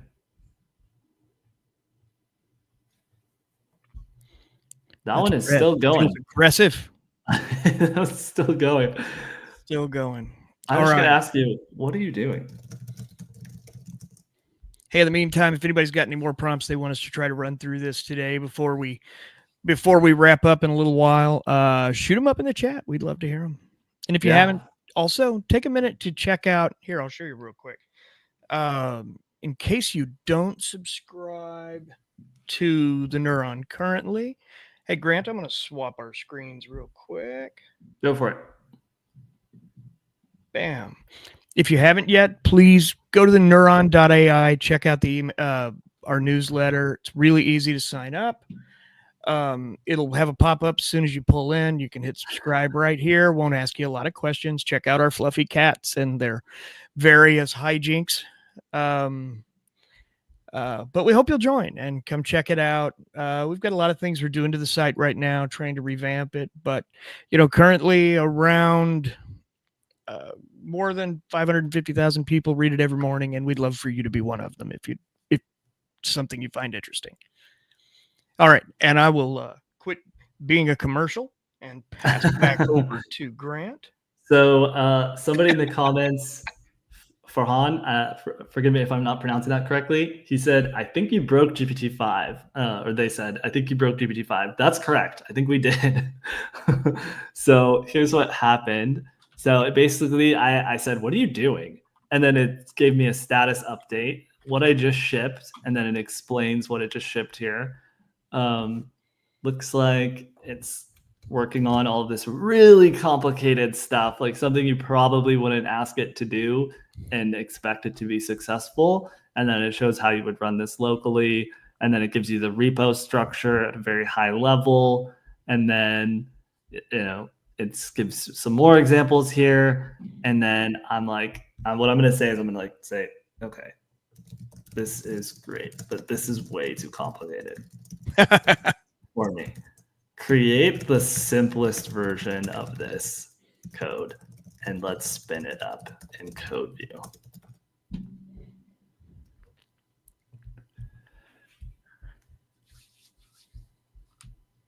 Okay. Let's see if it'll do it. So far, we haven't gotten anything to spin up. Do you have the button, Grant? I don't even see that. And I'm in Canvas, which I thought Canvas is where that happens. So perhaps I need to go back and look at how exactly you get there, unless anybody in the comments knows off the top of my head. And obviously, this is all it said a downloadable zip of the repo is available in the chat. That's not actually true, is it?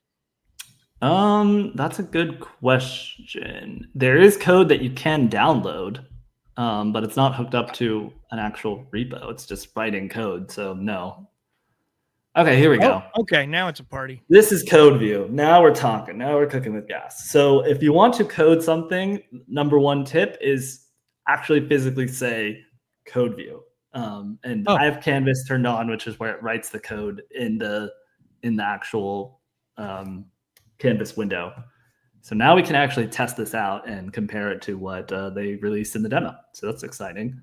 So I'm going back and I'm just checking on these other two deep research requests that we have. They're both coming along. Is there anything else we should test while we're here? Brian pointed something out here, said he thinks GPT is just getting hammered right now, assuming speeds will get better going forward. I think that's definitely the case. It's always a little sluggish. And the truth is, early on, it was running really fast, and it's kind of varied a little bit.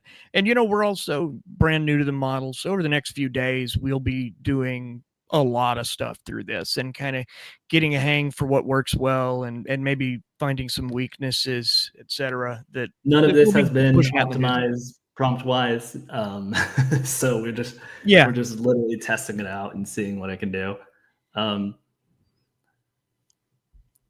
me see, actually.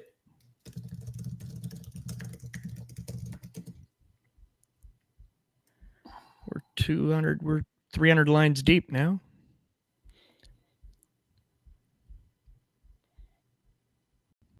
Export, import. Let's do something while we wait on this. Let's go. Tell me a funny and short story. Oh, there we go. Let's see what it comes up with. Squirrel walked into a coffee shop, slapped a $5 bill on the counter, and said, "1 latte, extra foam." The barista blinked. "You can talk?" The squirrel sipped his latte and shrugged. "Yeah, but that's not the impressive part." "What's the impressive part?" "I don't even like coffee. I just come here for the free Wi-Fi."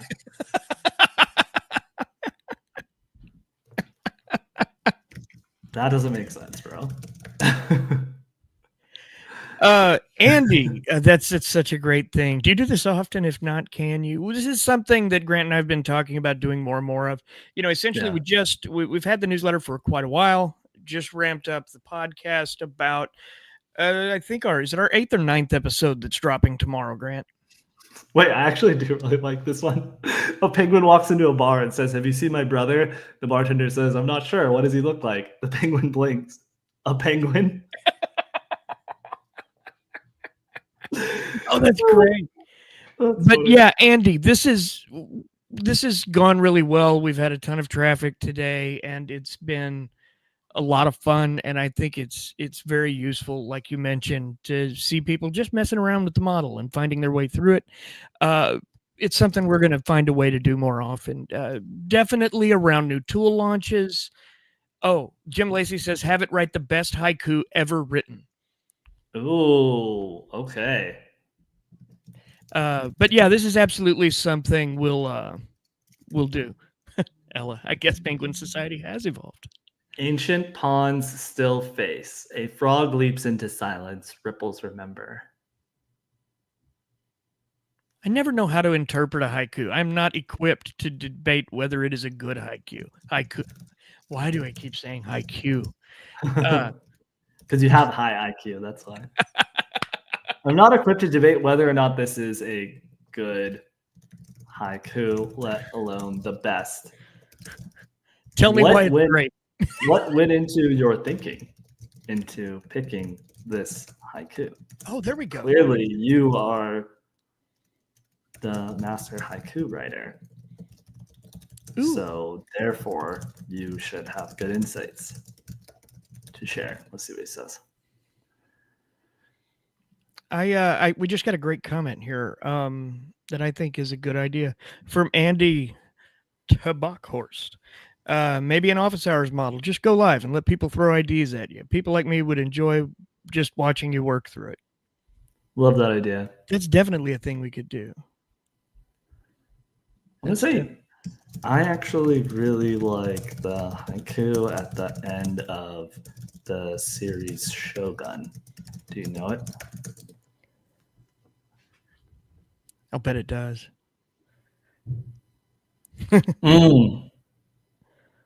Snow remains veiled in the haze of cold evening, a leafless branch. I always just feel puzzled around haikus. You know, it's funny. I That's generally love interesting. literature. I love reading classics. I love reading modern horror and fantasy and great. You know, I read a lot, and for whatever reason, poetry just never stuck for me. I have a great appreciation for brilliant songwriters, which is absolutely still poetry, but I don't know. It's never my thing. The web search was wild fast. That was crazy. I don't know what has happened to that, but like that prompt I ran a little while ago where we were like, there's no way it did a web search. It's just not possible. The websites it's contacting don't work that fast. How did you read all those websites? Give me a sample quote from all of them. That's funny. You can't even. Did you even read them?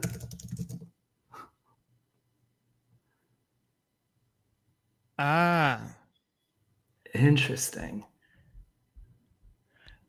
Okay, wait, what did it say there at the top? Go back to the top. I can't read them. I haven't been able to directly open every article, but I use live searches now to gather accurate quotes from reliable sources about Shogun's poetry. Here's a clearer breakdown. So it's almost like it goes to it pulls all of the links and then it picks maybe the first ones that have the answer it's looking for, perhaps. But doesn't it have to read it to grab a good quote from it? I mean, it essentially if it scrapes the website, it knows everything in it, and then it just uses its attention mechanism. Fast. Yeah, that is really really have a quote. Interesting.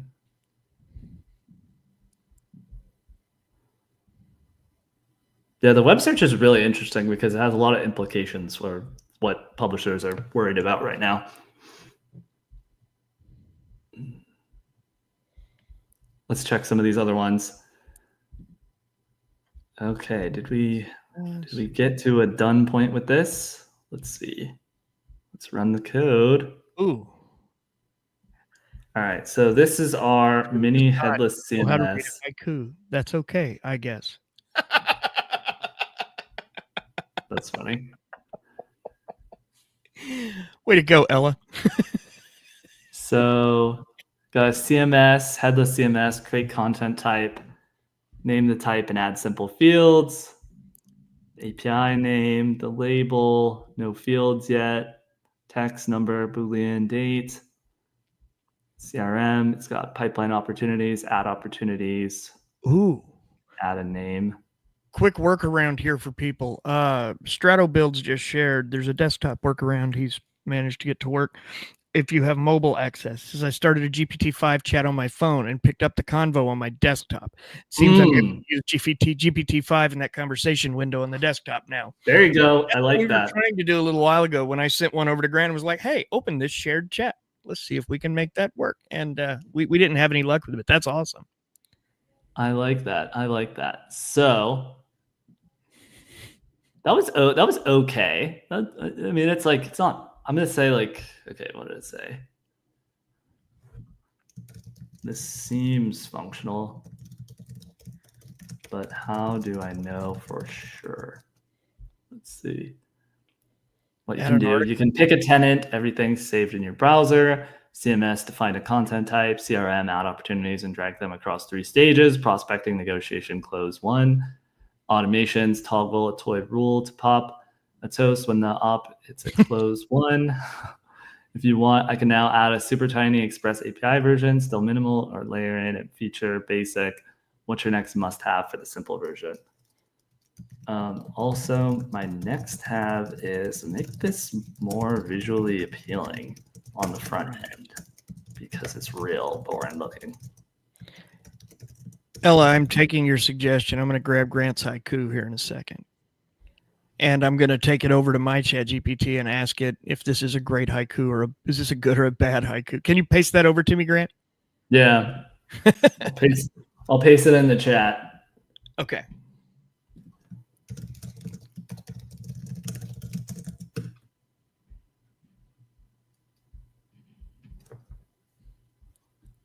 All right. Okay, we got some of our Canvas or our deep research reports in. Let's see.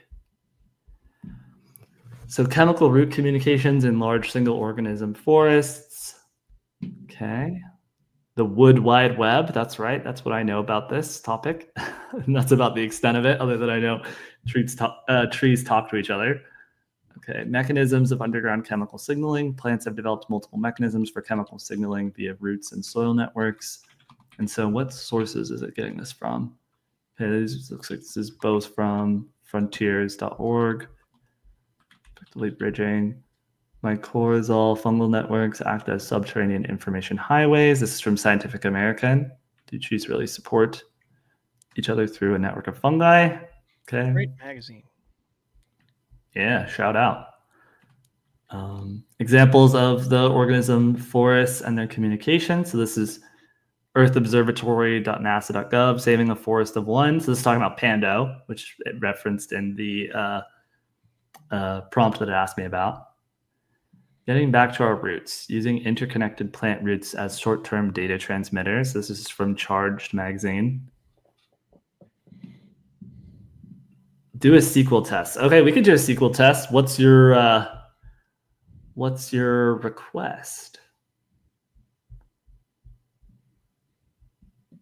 Here, I'll ask ChatGPT. Write me the most common and most useful SQL. I'm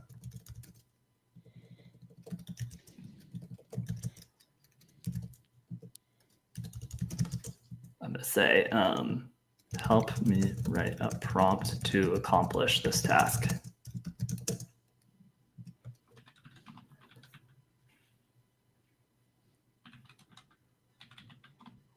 So it's thinking because it's kind of complicated question structured there. Creating a SQL prompt. Okay. Yeah, I just messaged in the chat because you were talking then. I just asked about whether the haiku is good. It says your haiku is good, but whether it's the best of all time is a tougher call.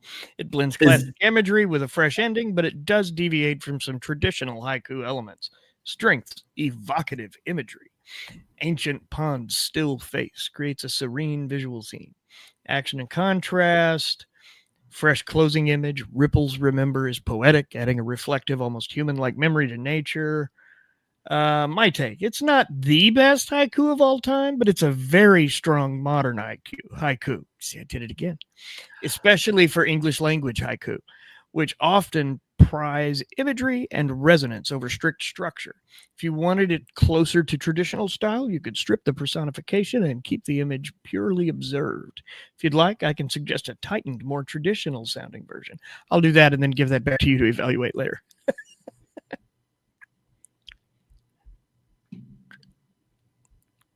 This is interesting. So we're looking at its thinking process here. The most common and useful SQL command is select. It retrieves data from a table. Here's the basic syntax. Granny says the app on Windows is running GPT-5. Clear the cache. Awesome. Drop table. How to clear the cache. Cookies and site data, and then you just reset that. Cool. All right, so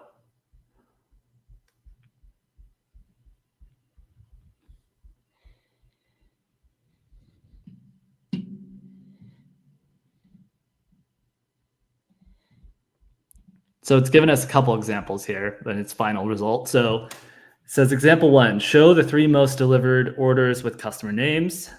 And then here's the query for that. I'm going to paste this in the chat.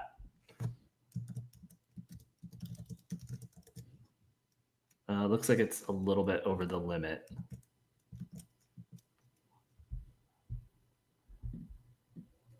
Maybe if I just do this one. Okay. Then we will do.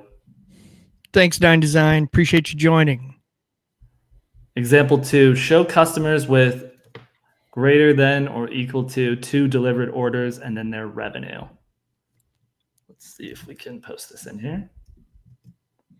That one's also too long.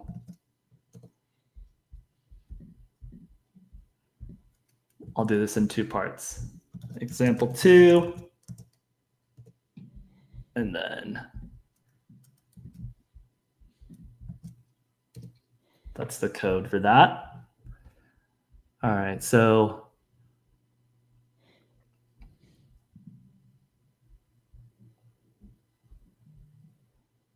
this is interesting. Okay, so GPT-5 just gave us a visual refresh for our headless CMS here. Let's see. It said how to verify, zero guesswork. Click run self-test in the top bar.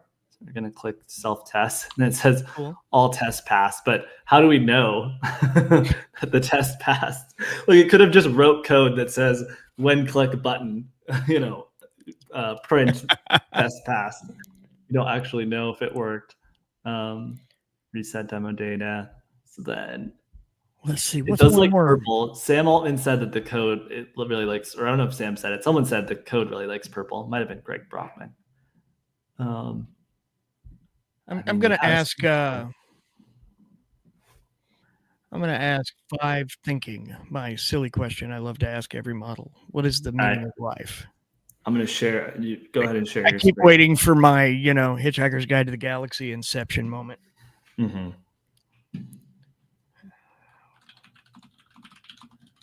Yeah, I think you're right, Ella. So Ella says, I think haikus are probably the form of poetry that GPT can be the best at due to a very clear framework, strict format. The fact that they're so short and because they tend to be very abstract. Yeah. Okay. Yiski Tech says it still can't pass the geophysics exam. Tested it now. Good to know. What's the prompt? All right. Let's see what we got here. All right. Short version, whatever you decide to make it. I think that's probably the best answer to the question, really. What is the meaning of life? Whatever you decide to make it. Longer take. There isn't a single baked-in meaning. Most philosophies boil it down to a few themes. Love people, create things, grow, help, savor the ride. Evolution gave us the urge to survive. We give that urge a story. If 42 makes you smile, that's a part of it too. 42 does make me smile, and I appreciate the reference. If you want something concrete, pick 3 values you actually live: curiosity, kindness, craft. Then ask, what would a good week look like if I honored these? Do that on repeat, and you've basically hacked meaning. What feels most meaningful to you right now? I just asked that question, Rian. Is GPT-5 AGI? Here's the latest. GPT-5 is not AGI. That's according to GPT-5. GPT-5 is not AGI, but it's described as a major milestone on the road towards it. What launched today? OpenAI officially released GPT-5 with 3 variants, which we covered earlier: standard, mini, nano, plus GPT-5 Pro for enhanced reasoning and enterprise context. Sam Altman, OpenAI CEO, said that while GPT-5 is generally intelligent and represents a significant step toward AGI, it does not qualify as AGI. He highlighted its inability to continuously learn autonomously in development as a key missing feature. Media consensus: GPT-5 delivers strong reasoning, better coding and creative abilities, and lower error rates, but lacks the autonomous learning and adaptability that would define AGI. So is GPT-5 AGI? Again, this is from GPT-5's own mouth. It says, no, based on today's developments and OpenAI's own statements. AGI refers to AI systems capable of matching or exceeding human performance across virtually all cognitive tasks with broad capabilities and continuous learning capability. While GPT-5 represents a leap, often likened to having a PhD level expert in your pocket, it still falls short of the full spectrum of human intelligence. So that means I think I've got us a good note to end on today. This has been a lot of fun, and we're definitely going to be doing more of these. As I mentioned earlier, if you haven't, please take a moment, like and subscribe, join us. I hope you'd enjoy the podcast. You'll enjoy the daily newsletter that goes out that we have so much fun putting together. But I really appreciate that everyone took the time to participate today and chat alongside us. It's really made better by it being this interactive thing, and we're going to investigate ways we can do this, regularly, maybe sometimes around launches, but maybe sometimes just for the heck of it to go on and see what cool ideas you all have cooking. And, we'll make sure we're able to announce those in the newsletter a day ahead of time and stuff, because we're now set up to where we can do this pretty easily. And, but I want to end on this note because I just asked it what the meaning of life was, and it gave me all of this stuff to talk about. And in the end, it says, what feels most meaningful to you right now? And I said, curiosity. I want to share with you what it said because I think it's really cool. As a philosophy nerd, I really enjoy these kinds of questions. It says, excellent answer. Curiosity is the engine. Here's a tiny doable way to live it. Daily, for 5 minutes, write down 3 questions you don't know the answer to. Circle one and chase it for 15 minutes. Now that's 20 minutes, but that's okay. AGI not AGI confirmed. Weekly, 30 to 60 minutes. Run a micro experiment. Make a prediction. Try something. Note what surprised you. People, ask one person a week, what's something you learned recently that changed your mind? People struggle with that. Nobody ever changes their mind. It's okay to have that happen. Decision rule. When choices are tied, pick the interesting one. I like that. And track it. Keep a surprises note. If nothing surprised you this week, your inputs are too safe. If you want, I can set a gentle weekly nudge.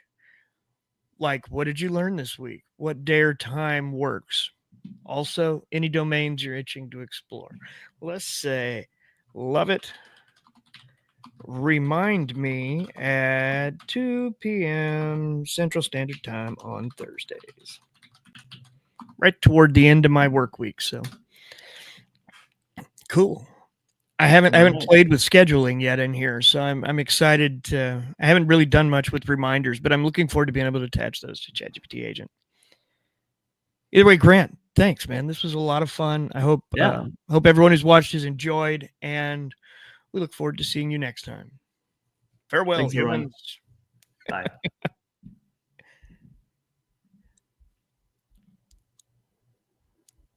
All right, stream finished, my friend. Oh my gosh.